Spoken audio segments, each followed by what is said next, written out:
गायत्री महामंत्र। ओम भूर्भुवः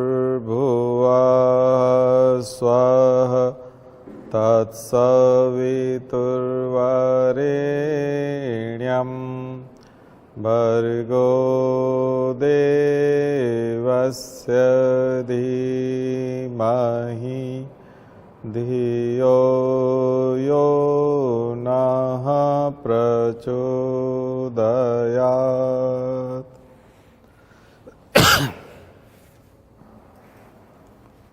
तो अब हम लोग जो सोशियो रिलीजियस रेनेसां की बात कर रहे थे, उसके बाद जो भाग आता है वो है विद्रोह का भाग है। क्योंकि आप देख रहे थे कि जो सामाजिक धार्मिक परिवर्तन हो रहे थे वो जनता को रास नहीं आ रहे थे। जो प्रभावी वर्ग था भारत का वो चाहता था कि अंग्रेज इतना हस्तक्षेप न करें,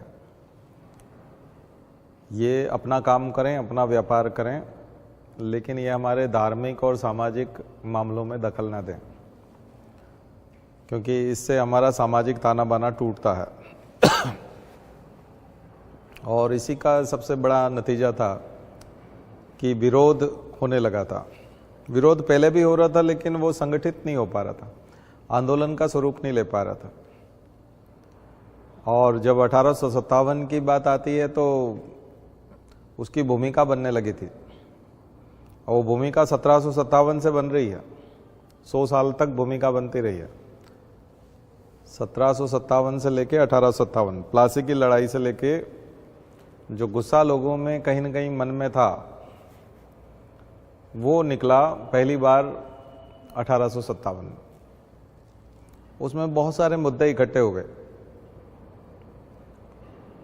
और खास करके भारत के सभी मामलों में, राजनीतिक मामलों में, आर्थिक मामलों में, सामाजिक मामलों में, धार्मिक मामलों में, सब में अंग्रेजों का हस्तक्षेप हो चुका था। शिक्षा का विस्तार कर चुके थे, सामाजिक मामलों में वो हिंदू धर्म और इस्लाम की जो परंपरा हैं उनको बदलने पर उनका जोर आ गया था। उन्होंने राजनीति में हस्तक्षेप करके subsidiary alliance, doctrine of lapse, ये सब लेके आ गए थे। वो राजाओं के राज करने के तरीके पे हस्तक्षेप करने लगे थे। उनका एक हस्तक्षेप ये हो गया था कि सेना में हो गया था। जो सेना का संगठन है पहले देशी तरीके का था, हमारा था, खुद का था, इंडिजिनस था। उन्होंने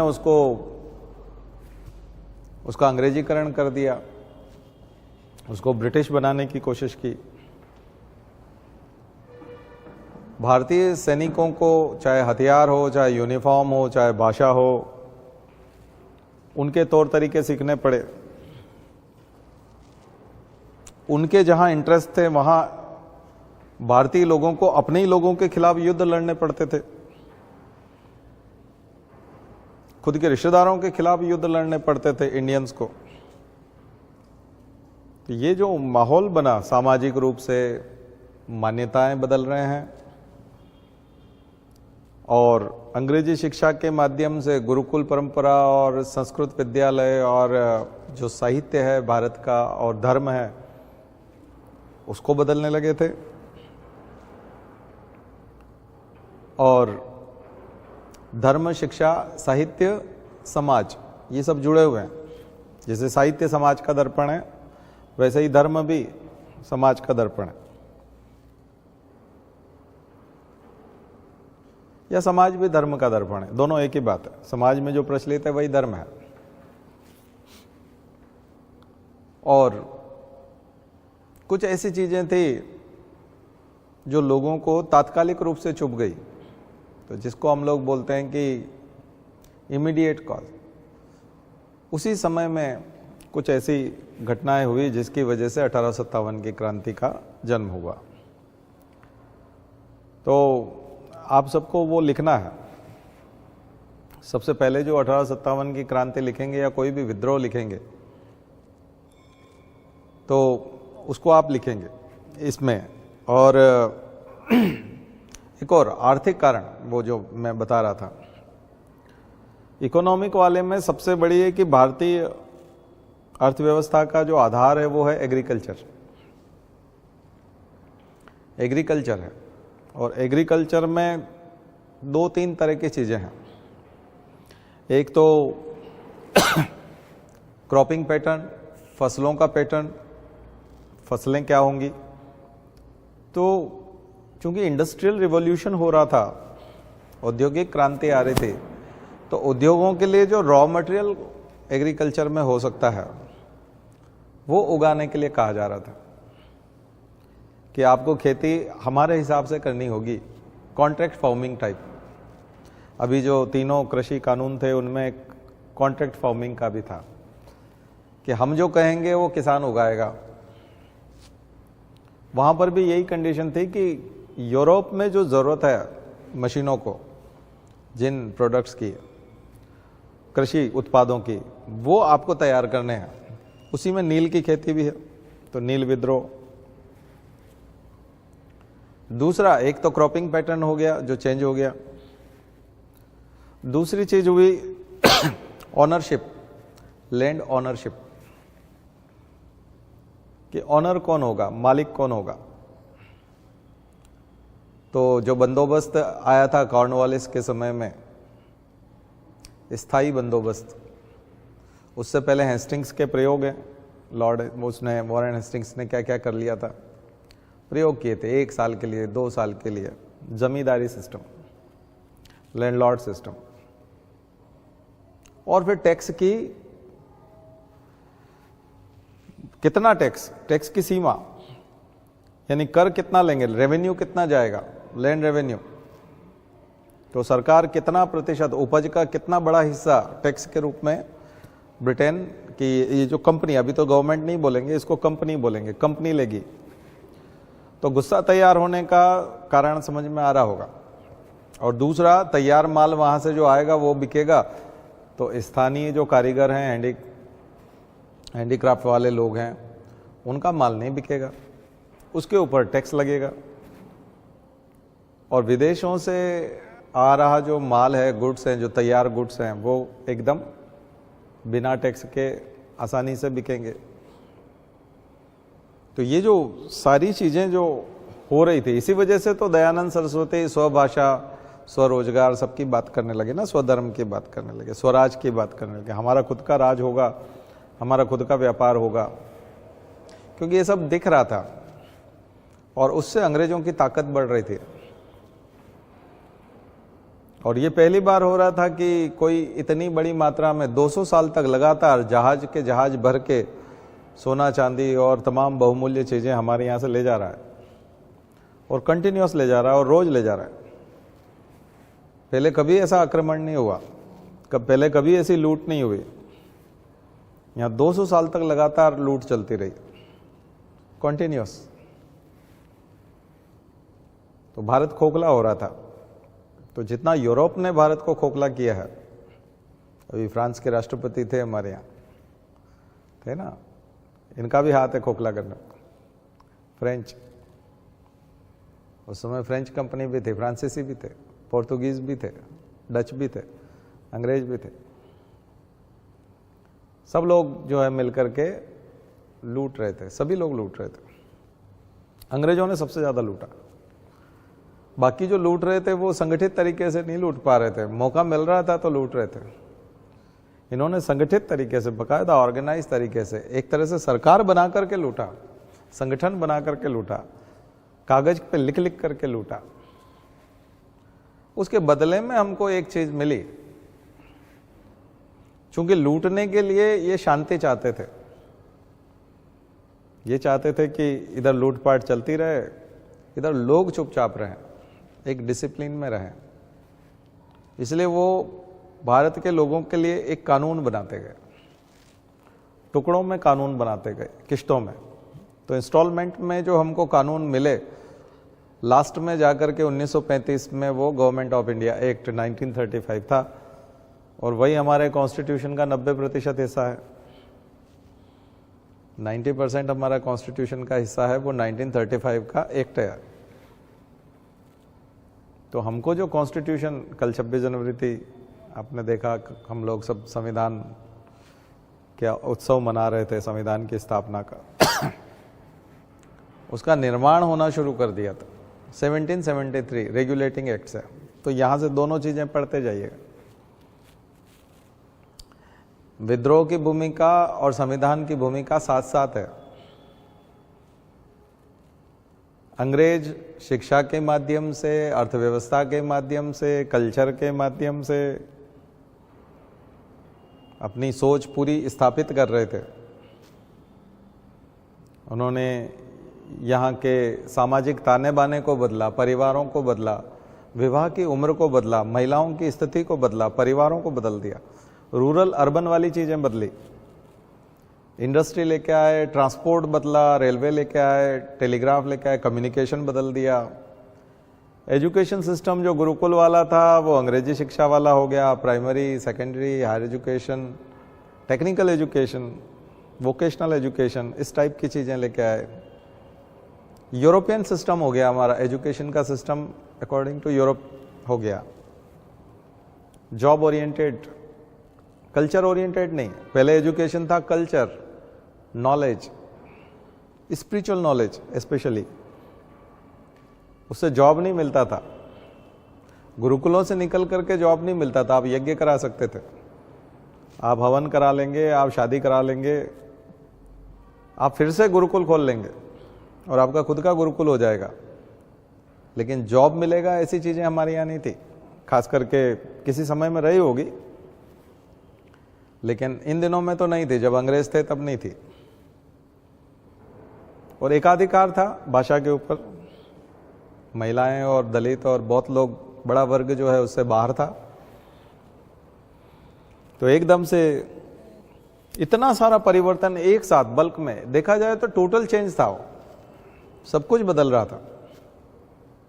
क्षत्रिय वर्ग जो अपना राजकाज करता था उसमें हस्तक्षेप हो गया, आप ऐसा नहीं करेंगे। हमारा एक रेजिडेंट सब्सिडियरी अलायंस में एक रेजिडेंट बैठता था, उनका एक कुर्सी उसकी लगती थी, और दिन भर देखता था कि ये राजा क्या फैसले करता है, नवाब क्या फैसले ले रहा है, निज़ाम क्या ले रहा है, उसमें हस्तक्षेप करते थे। अंग्रेज रेजिडेंट बताते थे, गाइड करते थे।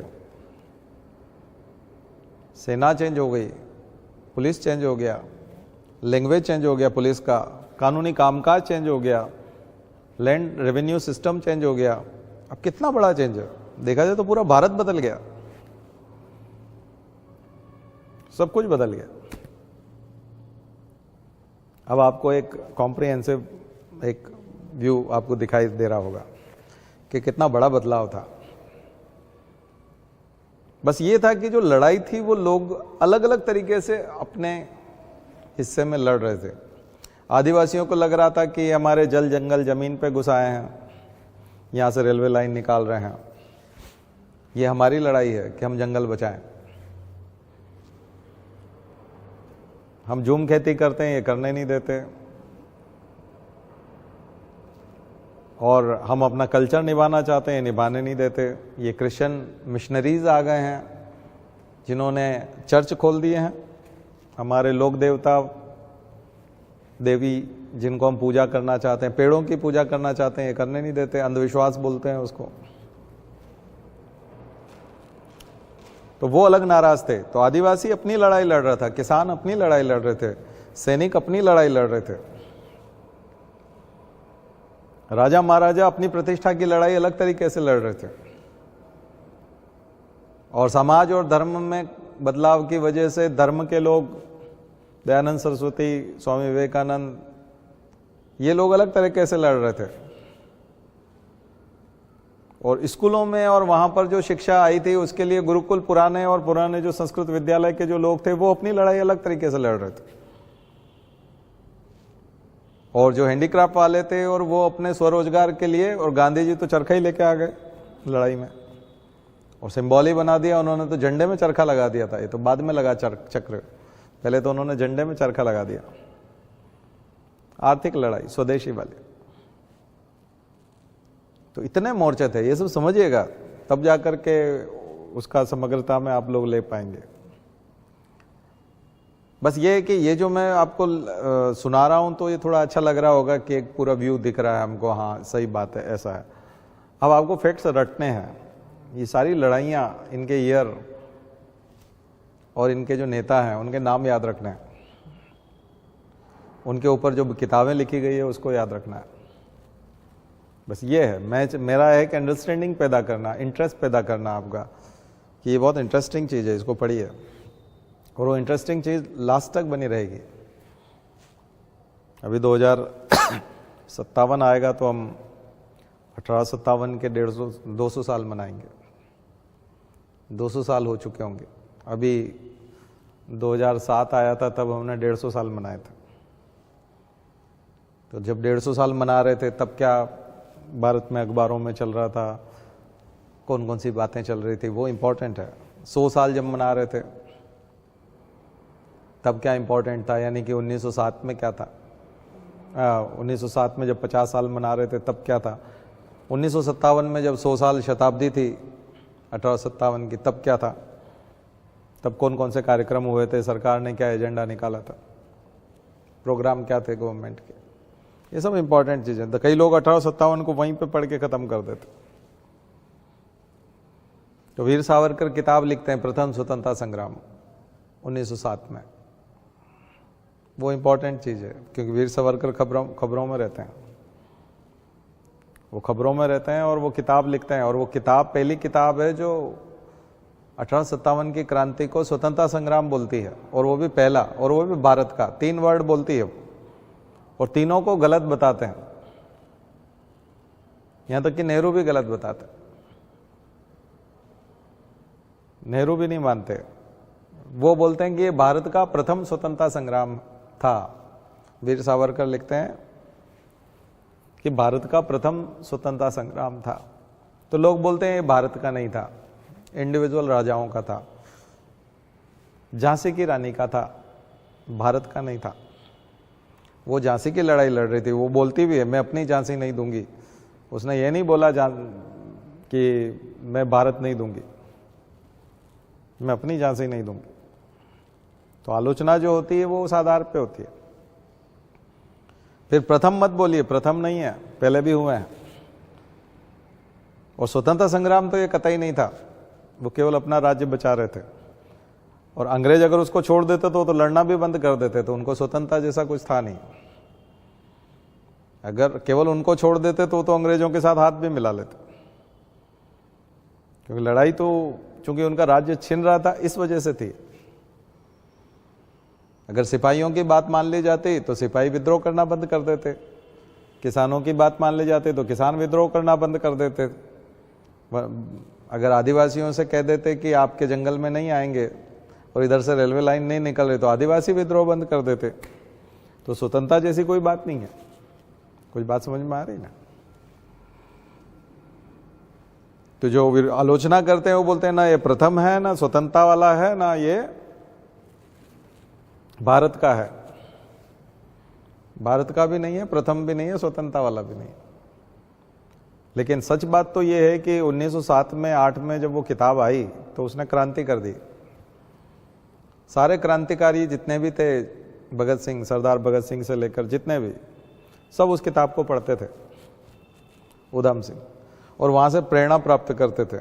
उस किताब को पढ़ के भारत के लोगों में क्रांति की भावना जगी कि हमें अंग्रेजों के खिलाफ इसी तरह उठ खड़ा होना होगा जैसा 1857 में हुआ। तो सन 1900 से लेकर 1947 तक आप जितना भी क्रांतिकारियों का योगदान देखते हैं उसका क्रेडिट उस किताब को जाता है। और 1907-8 के बाद से ही आप वो क्रांति देखेंगे, क्रांतिकारियों को देखेंगे, चाहे खुदीराम बोस वाला घटना हो, चाहे चंद्रशेखर आजाद हो, राम प्रसाद बिस्मिल हो। इसका मतलब वो जो किताब थी वो भारत में प्रतिबंधित थी।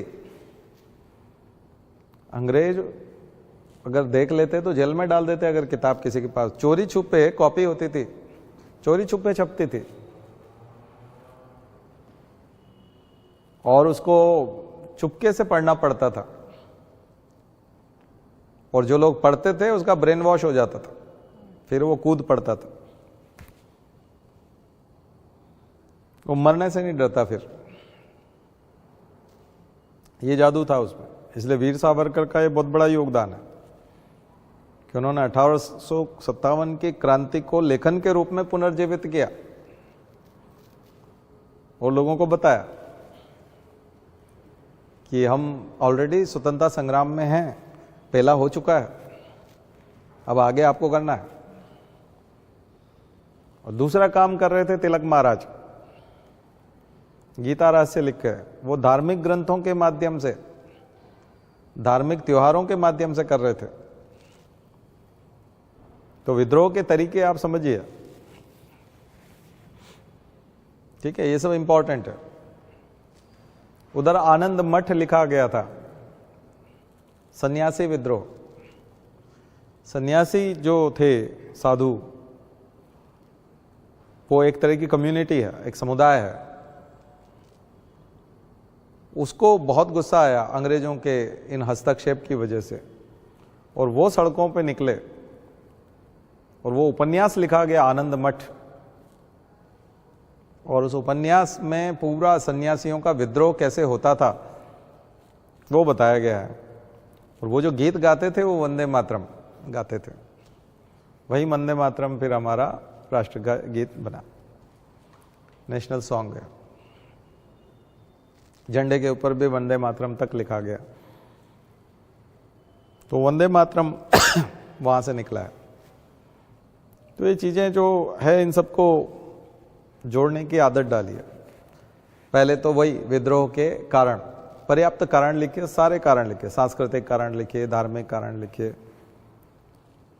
ऐतिहासिक कारण भी लिख सकते हैं, हिस्टोरिकल भी हैं, पहले से ही चले आ रहे हैं, क्योंकि लंबा गुस्सा है, 1757 से है। राजनीतिक कारण, पॉलिटिकल वाले, आर्थिक, फिर तात्कालिक, ये सारे कारण मिलकर के एक गुस्सा तैयार करेंगे। और वो गुस्सा इसलिए था क्योंकि वो कोई सरकार नहीं थी, वो कोई देश नहीं था, वो एक कंपनी थी, केवल कंपनी थी, ईस्ट इंडिया कंपनी खास करके। और वो कंपनी केवल व्यापार के लिए आई थी। और ये गुस्सा थोड़ा थोड़ा ब्रिटेन में भी था। वहां के भी जो बुद्धिजीवी वर्ग है, पढ़े लिखे हैं, उनको थोड़ी सी ऐतराज था कि ये व्यापार करने गए हैं या वहां पर राज करने गए हैं। क्योंकि क्लाइव के समय में ऐसा हुआ कि व्यापार के साथ साथ लोग अपना खुद का निजी व्यापार भी करने लगे, मुनाफा कमाने लगे, कंपनी के जगह अपना खुद का कमाने लगे। और क्लाइव ने तो गजब ही कर दिया, उसने, वो तो नवाब ही बन बैठा, वो तो राजा बन गया एक तरह से, बंगाल का नवाब ही बन गया था। वो तो नवाब उसकी कठपुतली हो गया था। खजाने में से गिफ्ट लेता था वो, खजाने में से, ऐसा नहीं कि नवाब के घर से पैसा लेके वो गिफ्ट देता हो। जो बंगाल का खजाना है, जो बंगाल की जनता का पैसा है, उनके कल्याण के लिए खर्च होना चाहिए, उस पैसे में से वो बड़ा गिफ्ट लेता था, 50%, 60% हिस्सा। इतना पैसा मुनाफे के तौर पे जो पैसा, सोना चांदी गया होगा जहाज भर के, वो तो ईस्ट इंडिया कंपनी के लिए गया होगा और उनके शेयर होल्डर को मिला होगा। लेकिन क्लाइव के जहाज भर के जो गए हैं वो तो क्लाइव का अकेले का था। तो वहां की सरकार को भी लगा कि हमारे यहाँ का कोई व्यापारी या व्यापारिक कंपनी कहीं जाकर के व्यापार कर रही है, वहां तक ठीक है, लेकिन व्यापार करने के लिए तो आपको सर्विसेज देनी होंगी, गुड्स देने होंगे, तब उसके बदले में पैसा मिलेगा और उसका कुछ हिस्सा मुनाफे के रूप में होगा। लेकिन ये तो वहां पर इन्होंने तो एक एरिया जो है वो कब्जा कर लिया, जो ब्रिटेन से भी बड़ा है, और वहां से ये लोग टैक्स वसूलते हैं जिसके बदले कुछ देते नहीं है, क्योंकि टैक्स के बदले तो कुछ भी नहीं देना होता और वो तो फ्री में मिलता है और पूरा पूरा मिलता है, कटौती भी नहीं होती। तो अब इस पे कंट्रोल बहुत ज़रूरी है, अब इसका रेगुलेशन बहुत ज़रूरी है। तो पहली बार जो कानून आया था वो रेगुलेटिंग एक्ट था 1773 वाला, और रेगुलेटिंग एक्ट में उन्होंने कहा देखो ऐसा है कि बोर्ड ऑफ प्रोप्राइटर्स जो आपने बना रखा है, कोर्ट ऑफ डायरेक्टर्स जो है, ये डायरेक्टर जो आपने चुन रखे हैं प्रोप्राइटर्स में से, प्रोप्राइटर्स 1000 पौंड का जो शेयर होल्डर है वो एक तरह से वोट कर सकता है। चुनाव होगा, डायरेक्टर्स के चुनाव होंगे, 24 डायरेक्टर्स हैं। तो ये जो 24 डायरेक्टर्स हैं इनका इलेक्शन होना है, इलेक्टेड मेंबर्स हैं ये। इनके इलेक्शन में ये लोग पार्टिसिपेट करेंगे प्रोप्राइटर्स, और खास करके वो लोग जो 1000 पौंड के शेयर ले रखे हैं उन्होंने, उनको वोट देने का राइट है। और फिर कंपनी का काम कैसे चलेगा, कंपनी मुनाफे को कैसे रीडिस्ट्रीब्यूट करेगी, प्राइस क्या होंगे, प्रोडक्ट्स के कौन कौन से प्रोडक्ट बेचेंगे, उनके प्राइस क्या होंगे, या फिर वहां अगर सत्ता हासिल कर ली है तो उस टैक्स का क्या होगा, उसको सरकार को कितना देंगे, कंपनी कितना रखेगी, ब्रिटेन की गवर्नमेंट को कितना मिलेगा, ये सब डिसाइड करने का काम डायरेक्टर्स करेंगे। लेकिन उन डायरेक्टर्स का इलेक्शन होगा। तो 1773 से पहले इलेक्शन नहीं होता था, उस तरह से नहीं होता था, प्रॉपर एक्ट आया और ये भारत के संविधान की शुरुआत थी। और इसको भारत का इतिहास इसलिए कहते हैं क्योंकि ये भारत में हो रहा था, भारत के लिए आया था, ईस्ट इंडिया कंपनी के लिए आया था, मतलब भारत के लिए आया था, इसलिए वो भारत के संविधान की शुरुआत हो रही। पहली बार कुछ लीगल फ्रेमवर्क तैयार हो रहा था। तो उन्होंने कहा कि ये करेंगे डिसाइड और इनको चुना जाएगा, मन मर्जी से नहीं होगा। लेकिन पैसा तो फिर भी आता जा रहा था। क्लाइव जब दूसरी बार गया तो और ज्यादा उसने लूटा, समझा के भेजा था यहां से। और मैंने आपको बताया था कि ब्रिटेन में अगर 8 पेज का अखबार होता था तो 7 पेज इंडिया के बारे में होते थे। 1 पेज में ब्रिटेन की खबरें होती थी, 7 पेजेस इंडिया में क्या चल रहा है, कौन क्या कर रहा है, गवर्नर क्या कर रहा है, बंगाल में क्या चल रहा है, 1 पेज बंगाल का, 2-3 पेज बंगाल के, 1 पेज मद्रास का, 1 पेज मुंबई का, बम्बई का, बॉम्बे स्टेट, बाकी इंडिया, रेस्ट ऑफ इंडिया। आज क्या डिसीजन लिया, आज कौन से निज़ाम को फटकारा, आज कहाँ रेजिडेंट भेज दिया, ये खबरें छोटी छोटी भारत के अंदर जो, उनके लिए यही मसाला था। उनके देश में तो कुछ था ही नहीं ऐसा जिसका खबरें बन सके। 1 पेज ओनली, 7 पेजेस भरे होते थे इंडिया से। तो इंडिया बहुत इंपॉर्टेंट था उनके लिए, बहुत ही इंपॉर्टेंट था। हम लोगों को लगता है कि वो हमारे यहाँ केवल राज कर रहे थे, बाकी उनको कोई मतलब नहीं था। पूरे इलेक्शन जो होते थे, मैनिफेस्टो में अगर 10 बातें होती थी कि हम अगर सत्ता में आए तो आप हमें वोट दीजिए, हम ये करेंगे, हम ये करेंगे, हम वो करेंगे, 8 बातें इंडिया के बारे में होती थी। हम इंडिया में ये करेंगे, आप हमें वोट दीजिए, हम ईस्ट इंडिया कंपनी को कस के रख देंगे, गवर्नमेंट इतनी फ्रीडम नहीं देगी, लेबर पार्टी, कंजर्वेटिव पार्टी। और 1947 तक यही चलता रहा। आजादी मिली तब लेबर पार्टी, जब जब लेबर पार्टी आती थी भारत को रिफॉर्म होते थे, भारत में रिफॉर्म होते थे, कॉन्स्टिट्यूशनल सेफगार्ड आते थे, कुछ फ्रीडम मिलती थी। और जब जब कंजर्वेटिव पार्टी आती थी भारत से जाने का वो नाम नहीं लेते थे। इसलिए भारत में जब जब रिफॉर्म हुए हैं और कॉन्स्टिट्यूशन मजबूत हुआ है और कानून बने हैं छोटे छोटे, तब तब वहां पर लेबर पार्टी थी। इसका मतलब वहां की जनता चुनती थी कि भारत को स्वतंत्र करना है या नहीं, भारत को छूट देना है कि नहीं देना है, भारत में रिफॉर्म करना है या नहीं, गवर्नर जनरल कौन जाएगा, किस रेंज का आदमी जाएगा, किस माइंडसेट का आदमी जाएगा, ज्यादा क्रूर, करजन जैसा, लिटन जैसा बदमाश, या फिर रिपन जैसा, माउंटबेटन जैसा, बेंटिक जैसा, लिनलिथगो जैसा, इस टाइप के लोग, सॉफ्ट नेचर वाले, ये भी वहां की गवर्नमेंट प्रधानमंत्री के हिसाब से तय होता था, और फिर वहां का प्रधानमंत्री जैसा होगा वैसा यहाँ का गवर्नर जनरल होगा, वायसराय होगा। और जनता अगर वैसा प्रधानमंत्री चुनेगी बदमाश टाइप का, तो यहाँ का गवर्नर जनरल फिर उसी के माइंड सेट वाला गवर्नर जनरल आएगा। कुछ बात समझ में आ रही है? तो मॉडर्न हिस्ट्री को थोड़ा सा इस नजरिए से देखिए, सरल हो जाएगी आपकी। चरित्र चित्रण करिएगा, मिल जाएगा। आप किताब देखेंगे BL ग्रोवर तो वहां मिल जाएगा। BL ग्रोवर किताब में एक एक गवर्नर जनरल का, वायसराय का चरित्र चित्रण किया हुआ है कि वो उसका माइंडसेट कैसा था, वो दिखने में कैसा लगता था, काम कैसा था, उसके साथियों के साथ उसका व्यवहार कैसा था, ऑफिस में कैसा था, भारत के नेताओं से किस तरह से बात करता था।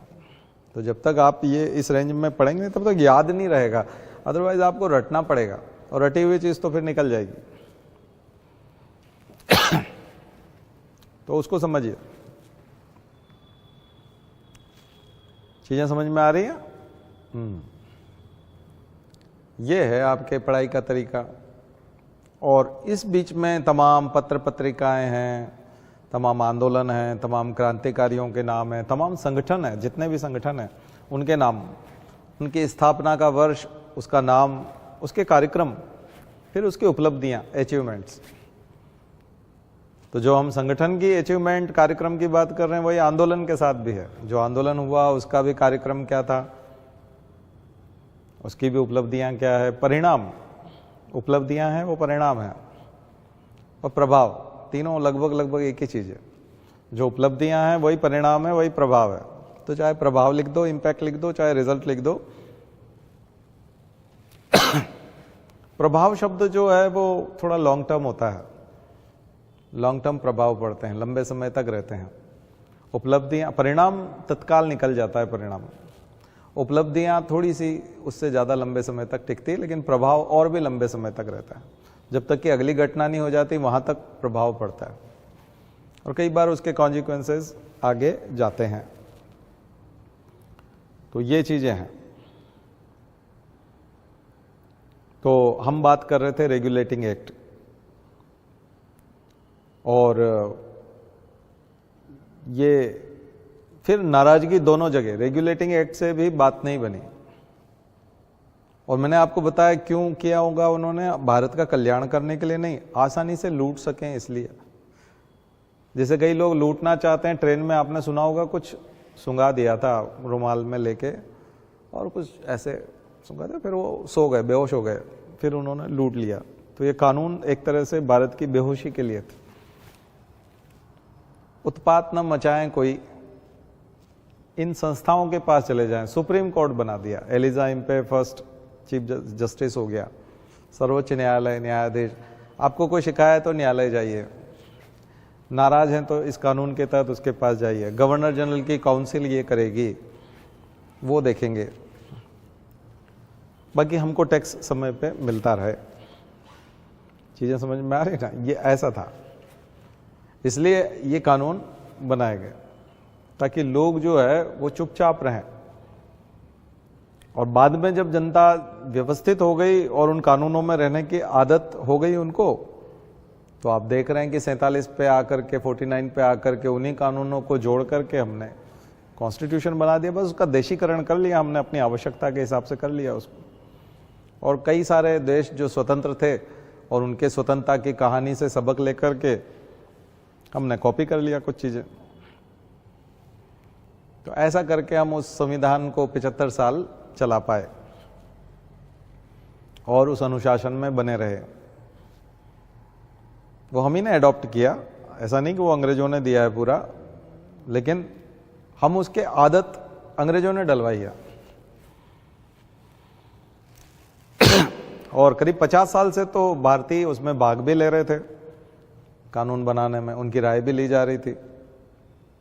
तो ऐसी बात नहीं कि अंतिम 50 सालों में जो है भारतीय बिल्कुल नहीं थे, भारतीय हस्तक्षेप करने लगे थे। जब जब कानून बन रहे थे तब भारतीय वहां जाने लगे थे। अभी भी जो कानून संसद बनाती है उसमें आपका योगदान होता है, आपके सांसद के माध्यम से, विधायक के माध्यम से। राज्य सरकार बनाती है तो आपका विधायक वहां बैठा हुआ है, आपने वोट दिया है विधानसभा में, 5 साल के लिए आप अपना हाथ कटवा लेते हैं, विधायक को जिम्मेदार बना देते हैं कि मेरी तरफ से तुम जहाँ लगे वहाँ हाथ खड़ा कर देना, जहाँ लगे वहाँ मना कर देना। ऐसा ही हम सांसद को वोट देते हैं तो 5 साल के लिए हाथ कटवा देते हैं। सांसद फिर हमारे बिहाफ पे वहाँ पर हाथ खड़ा करता है, हाँ भरता रहता है। होता है ना ये। तो ये जो कानून है ये आज भी हमारे हस्तक्षेप से होते हैं ना, हमारे हम लोग भाग लेते हैं उसमें, कानून बनाने की प्रक्रिया में भाग लेते हैं। उस समय में ये पद्धति तो नहीं थी, लेकिन प्रतिनिधि थे, राजाओं के प्रतिनिधि थे, रियासतों के प्रतिनिधि थे। और कांग्रेस एक बहुत बड़ी संस्था उस समय में से निकली थी जिसने भाग लिया था। और खास करके जवाहरलाल नेहरू जो है वो 20 साल से एक्टिव थे, 1930 से ही एक्टिव थे। और गोलमेज सम्मेलन और इनसे सबसे, इसलिए गांधी का और नेहरू का ज़्यादा योगदान आपको दिखेगा कि वो कंटिन्यूअस है। बाकी लोग का व्यवहार बदलता है, क्रांतिकारी हैं वो कभी भाग लेते हैं, नहीं लेते हैं, कई बार ऐसे ही प्रभाव डालते हैं, पेम्पलेट फेंक करके प्रभाव डालना चाहते हैं, बम फोड़ करके प्रभाव डालना चाहते हैं, गोली मार करके प्रभाव डालना चाहते हैं, लेकिन फिर वो दृश्य से गायब हो जाते हैं 10 साल के लिए, 15 साल के लिए। सुभाष चंद्र बोस हैं वो भाग लेते हैं, प्रक्रिया में भाग लेते हैं, फिर विदेश चले जाते हैं। तो उस समय में कोई संस्था के रूप में यदि भाग ले रहा था तो अखिल भारतीय कांग्रेस थी। तो वो ये अभी की कांग्रेस और उस कांग्रेस में अंतर है। अभी ये पॉलिटिकल पार्टी है ओनली, जबकि वो कांग्रेस एक आंदोलन था और वो भारतीयों का आंदोलन था, भारतीयों की प्रतिनिधि थी,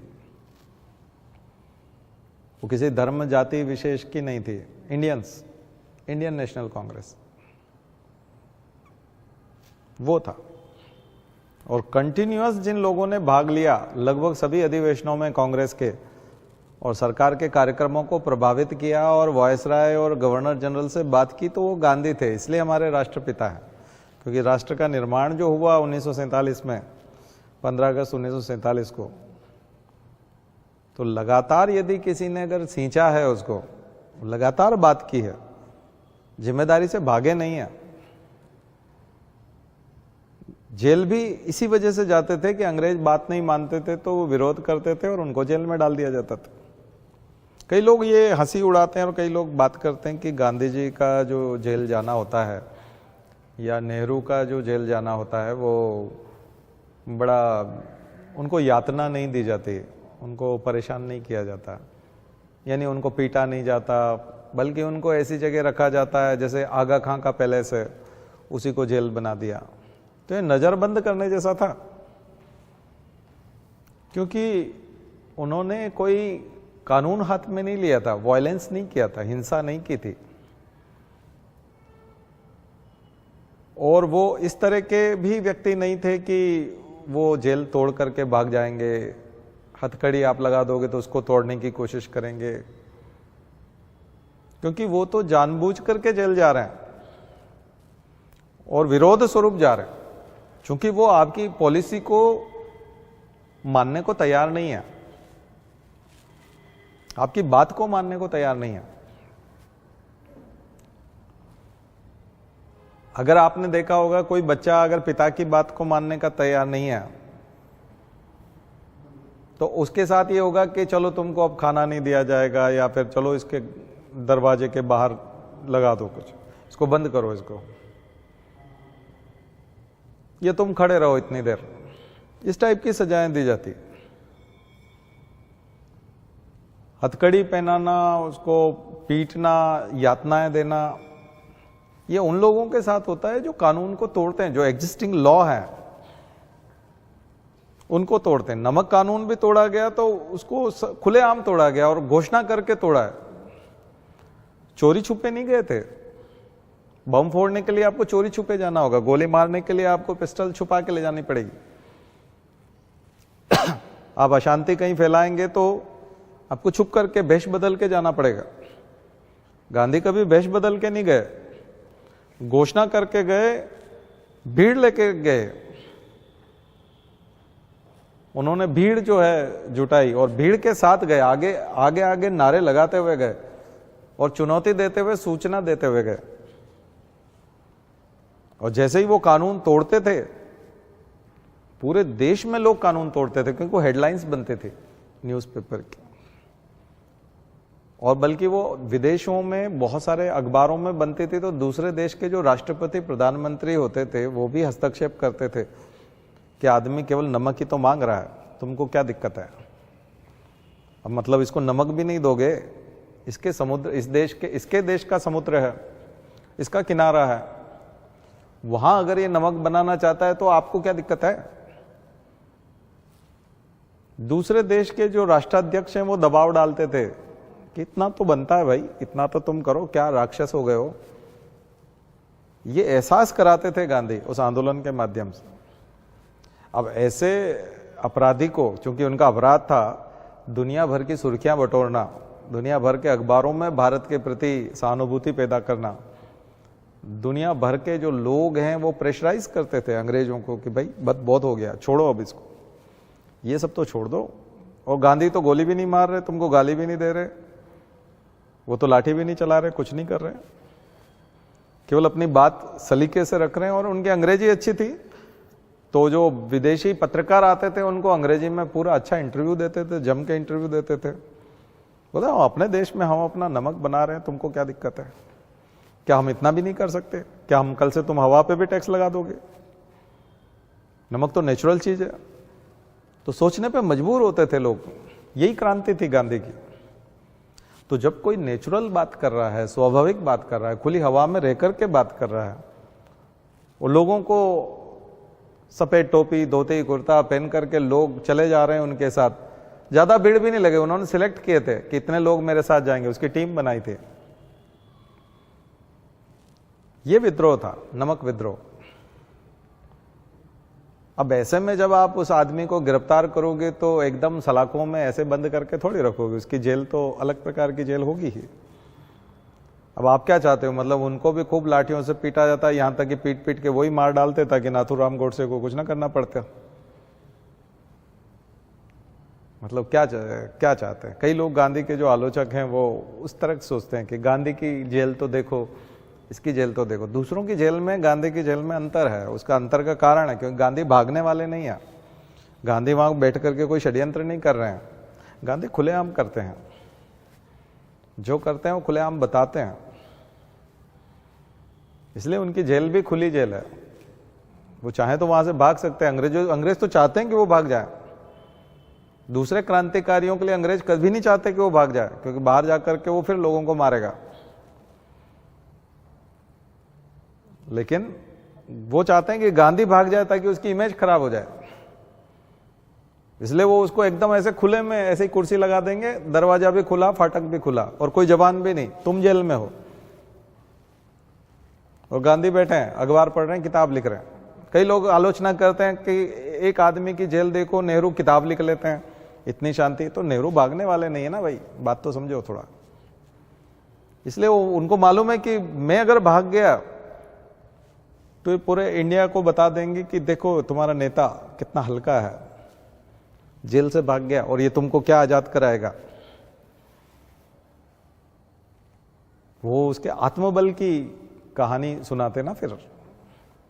और जब उनको पता है कि आज भी गांधी जी जेल में हैं, दूसरे दिन वाला अखबार लिखता गांधी आज भी जेल में है, वैसे वैसे भारत का खून खोलता था, भारत में क्रांति की ज्वाला जलती थी, लोगों को आजादी की इच्छा होती थी, आजादी के आंदोलन में कूदने की इच्छा होती थी। Public participation, Gandhi public participation चाहते थे, जन सहभागी चाहते। एक एक आदमी, जैसे अभी जन्मभूमि आंदोलन चला था, राम जन्मभूमि आंदोलन, तो एक नारा था ना कि बच्चा बच्चा राम का, जन्मभूमि के काम का। एक नारा था कि भारत का हर बच्चा राम का है और वो जन्मभूमि के काम का है। गांधी का आंदोलन भी यही था कि वो देश के काम का है, हर बच्चा, हर व्यक्ति अंग्रेजों से लड़ने के लिए खड़ा हो जाए। गांधी ने वो किया था, जन आंदोलन बनाया था कांग्रेस के आंदोलन को। पहले वो केवल सफेद पोश कुछ पढ़े लिखे और पैसे वाले लोगों की कांग्रेस थी, गांधी ने आम जनता की कांग्रेस बनाई थी। उनका कार्यक्रम ही ऐसा ही था कि वो पॉपुलर होता था, लोगों को लगता अच्छा देश के आंदोलन में भाग लगाने के लिए केवल चरखा चलाने की जरूरत है, खादी पहनने की जरूरत है, लोग खादी पहनने लगे। हम भी देशभक्त हैं। अभी आपने देखा कितने लोग पीले रंग का कुर्ता पहन के घूम रहे थे 22 तारीख को। पहले हम केवल गायत्री परिवार वाले घूमते थे और हमको भी लोग जो है वो बड़े शंका की निगाह से देख हंसी उड़ाते थे। पहले केवल गायत्री परिवार पहनता था, या फिर साधु संत तो वो भगवा उनका एक अलग होता था, वो तो अलग ही पहचान में आ जाते हैं। उनका चोगा भी अलग होता है, वो कुर्ता धोती नहीं होता। खास करके पजामे के ऊपर जो पीला कुर्ता और धोती के ऊपर जो पीला कुर्ता है, ये गायत्री परिवार की पहचान थी। अगर पूरा स्टेशन पे 2000 लोग भी खड़े और अगर एक पीला कुर्ते वाला है तो आप दौड़ के जाओगे, उसके हाथ लगाओगे, उससे पूछोगे तो वो गायत्री परिवार वाला निकलेगा। पहले ऐसा होता था। मैं भी जब मोदी जी के शपथ समारोह में गया तो गायत्री परिवार की तरफ से गया तो पीला कुर्ता पहन के गया। मुझे लगा मैं वहाँ जितने हजारों लोग होंगे उनमें सबसे अलग होऊंगा, और वहाँ देखा वहाँ तो हर तीसरा आदमी पीला कुर्ते में ही था। तो हर तीसरा आदमी पीले कुर्ते वाला था। तो बीजेपी ने और राम मंदिर आंदोलन ने ये तो कर दिया कि अब पीला कुर्ता और भगवा पहनना जो है वो मतलब अब फैशन हो चुका है, वो मतलब मॉडर्न है, अभी यूथ है। पहले तो यूथ तो पहनता ही नहीं था, जैसे हमारे पिताजी पहनते थे या और कोई लोग बुजुर्ग पहनते थे तो उनका चलता था। लेकिन कोई यूथ पहन के चले जाए तो उसके जान खा जाते थे लोग। अरे क्या बाबा जी हो गया, क्या सन्यास ले लिया है क्या, इस टाइप की बात करते थे, चिढ़ाते थे। एक जमाना वो था। तो गांधी के समय में उन्होंने खादी पहनने की, आदमी ने खादी पहन ली, सफेद टोपी लगा ली, मतलब ये आजादी के आंदोलन में है, ये यूनिफॉर्म में है। पुलिस वाली सुभाष चंद्र बोस वाली यूनिफॉर्म पहनना थोड़ा मुश्किल काम है। पुलिस की यूनिफॉर्म में अगर आप सोचें कि आर्मी की यूनिफॉर्म थोड़ा मुश्किल काम है, महंगा पड़ता है मेंटेन करना, जूते मेंटेन करना, चमकाना, बेल्ट वैसा खरीदना, और फिर पुलिस वाले पीछे पड़ जाएंगे बहुत सारे। ये गांधी के आंदोलन में जो यूनिफॉर्म थी वो खादी का कुर्ता, धोती, पजामा, और आप सेवा दल के सदस्य हो गए, आप हो गए आंदोलनकारी हो गए, क्रांतिकारी हो गए, कौन से गांधी के सिपाही हो गए, और लोग जुड़ गए। तो ये जो चीज है जनमानस तक आने वाली, तो इन सब ने फिर कानून बनाने में भाग लिया। कानून जब बन रहे थे, तीनों गोलमेज सम्मेलन, उसमें दूसरे वाले में गांधी जी भी गए, अंबेडकर तीनों में गए, आप जानते हैं। बाकी और भी लोग थे जिन्होंने कानून बनाने की प्रक्रिया में भाग लिया, मोतीलाल नेहरू से लेकर जवाहरलाल नेहरू और सभी लोग जितने स्वतंत्रता संग्राम सेनानी हैं, जो कुछ किसी न किसी रूप में प्रभाव डालते थे कानून के ऊपर, तब जाकर के हमारा कॉन्स्टिट्यूशन बन पाया। तो विद्रोह की बात मैं होमवर्क के तौर पे आज आपको 1857 देता हूं, उसमें आप पॉइंट्स लिख लीजिएगा, कारण, सारे कारण लिखिएगा। दूसरे नंबर पर लिखिएगा विद्रोह की शुरुआत कहाँ से हुई और उसके चरण, स्टेप्स, स्टेप बाय स्टेप आप लिखते जाइएगा, कहाँ कहाँ फैला, कैसे फैला, expansion, origin of revolt and expansion. फिर लीडर्स कहाँ कहाँ रहे, कौन कौन लीडर्स रहे, उसकी टेबल बनाइए। विद्रोह का स्वरूप कैसा था, फॉर्म कैसा था, वो लिखिए।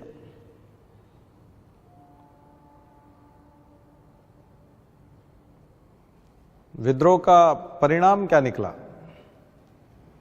जहां टेबल बनाएंगे आप लीडर्स की, वहां अंग्रेजों की तरफ से भी लिखिएगा कि अंग्रेजों की तरफ से कौन था विद्रोह को दबाने के लिए। परिणाम, प्रभाव, मूल्यांकन, वैल्यूएशन कीजिए उसका। फिर कौन कौन से इतिहासकारों ने 1857 की क्रांति के बारे में क्या क्या कहा, कोट। अंग्रेज इतिहासकार क्या कहते थे, हिस्टोरियंस क्या कहते थे, महत्वपूर्ण लोगों ने क्या क्या कहा, और कौन कौन सी किताबें लिखी गई, बुक्स की लिस्ट, 1857 की क्रांति पर जो बुक्स लिखी गई उसकी लिस्ट।